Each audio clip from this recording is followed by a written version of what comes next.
அனைவருக்கும் அன்பு மிகுந்த வணக்கம்.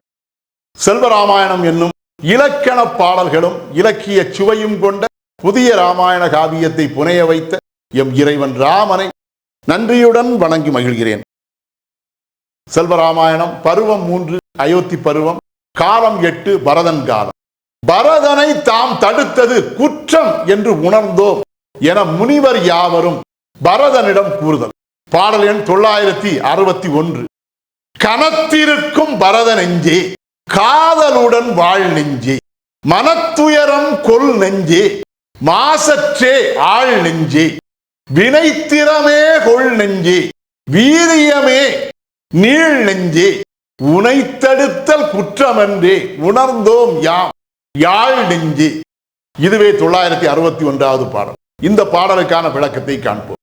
கனத்திருக்கும் பரத நெஞ்சே, காதலுடன் வாழ் நெஞ்சே என்ற முதல் வரிக்கான விளக்கம். தந்தைக்கு செய்ய வேண்டிய ஈமச்சடங்கை செய்ய விடாமல் நாங்கள் யாவரும் தடுத்ததால் உள்ளம் வேதனையால் கனத்து போயிருக்கக்கூடிய பரதனுடைய நெஞ்சமே, பரத நெஞ்சமே என்று பரதனை நோக்கி அழைத்த அந்த முனிவர் யாவரும் காதலுடன் வாழ் நெஞ்சே என்று அந்த பரதனை போற்றினர். அன்பே நிறைந்து அன்பு நிறைந்த உள்ளத்துடன் வாழக்கூடிய பரதனே, பரதனுடைய நெஞ்சமே, மனத்துயரம் கொள் நெஞ்சே, மாசற்றே ஆள் நெஞ்சே, உன்னுடைய மனத்திலே ஏற்பட்டிருக்கக்கூடிய துயரங்கள் யாவையும் நீ கைவிடுவாய் பரதனே. உன்னுடைய உள்ளத்திலே எந்த ஒரு மாசும் எந்த ஒரு குற்றமும் இல்லாமல் உலகத்து உயிர்களை உன்னுடைய அன்பினால் நீ ஆளுவாய் பரதனே. வினைத்திறமே கொள் நெஞ்சே, வீரியமே நீள் நெஞ்சே. வினைத்திறம் என்கிற எந்த ஒரு செயலையும் திறம்பட செய்து முடிக்கக்கூடிய திறமை கொண்ட நெஞ்சமே, பரத நெஞ்சமே. அவ்வாறு வினைத்திறம் கொண்டு விளங்குவதால் வீரியம் என்னும் வலிமையே நிலைத்து இருக்கக்கூடிய, நிலைத்த வலிமையுடன் விளங்கக்கூடிய பரதனுடைய நெஞ்சமே, உனைத்தடுத்தல் குற்றமன்றே உணர்ந்தோம் யாம் யாழ் நெஞ்சே.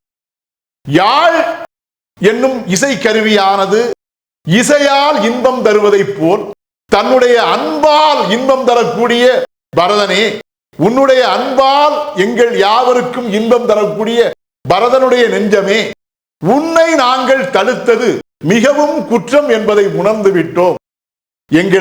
எங்கள் தவறை பொறுத்து ஏற்றுக்கொள்வாய் என்று அந்த முனிவர் யாவரும் பரதனிடம் அன்புருக வேண்டினர். இதுவே 961வது பாடலுக்கான விளக்கம். செல்வராமாயணத்தின் 962வது பாடல் மற்றும் அதன் விளக்கம் ஆகியவற்றை அடுத்த பகுதியில் காண்போம். இறையருளால் அடியேன் இயற்றிய நல்லதோர் இலக்கியத்தையே செல்வராமாயண காவியமாக உங்கள் முன் தொடர்ந்து வழங்கி வருகிறேன். உங்கள் அன்பையும் ஆதரவையும் தொடர்ந்து தந்து இந்த புதிய ராமாயண காவியத்தை அனைவரிடத்திலும் கொண்டு சேர்க்குமாறு உங்களை அன்போடு கேட்டுக்கொள்கிறேன். அனைவருக்கும் நன்றி, வணக்கம்.